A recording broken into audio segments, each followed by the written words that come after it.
Hi, I'm Didier. Welcome to La Maison du Whisky over at the lab in Paris. Today we're back with Jared. Jared was in the first episode, if you remember. Hi again, guys. And we're going to talk about American whiskeys again, because he's our expert in that category. And the theme today will be the sour mash.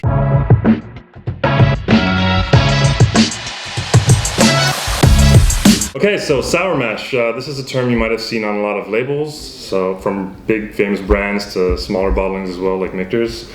Yeah, basically everybody's doing it, to be honest. And there's a really good reason for that. But first, we just gotta say, just because it's called sour mash, the sour, it doesn't mean the whiskey in the bottle is sour. Yeah, the taste isn't sour. Yeah, it's nothing to do with that. It has to do with the process. Earlier on, before the fermentation, you have the mash.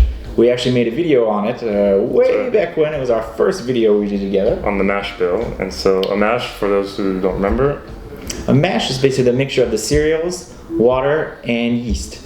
Okay, so this is right before the fermentation.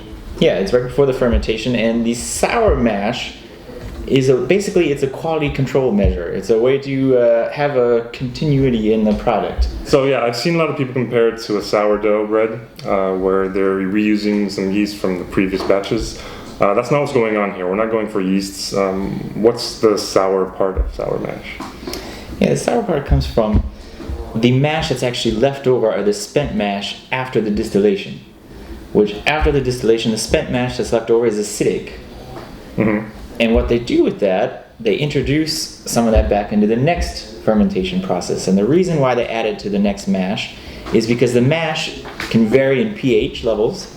And if it starts to get too basic, you can get different bacteria growth that gives you different tastes and aromas that will start to come out, the off notes in whiskey. Mm-hmm. So basically, they're just using it to regulate the pH level of the mash for a quality control measure to make a more consistent product from batch to batch.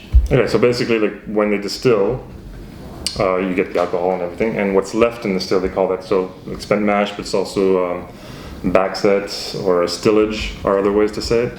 And so this is really sour, like you said, and this is what they add. That's where the name the sour mash comes from.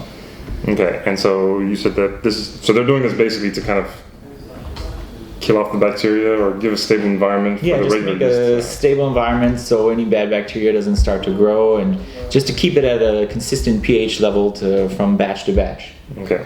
And they can do this with, anywhere from just a little bit of the mash, or it can make up to a quarter or a third of the new mash bill. Okay, so it's replacing part of the water, basically, when they're adding it to the cereal. So thanks for clearing that up, Jared. Yeah, thanks for having me back.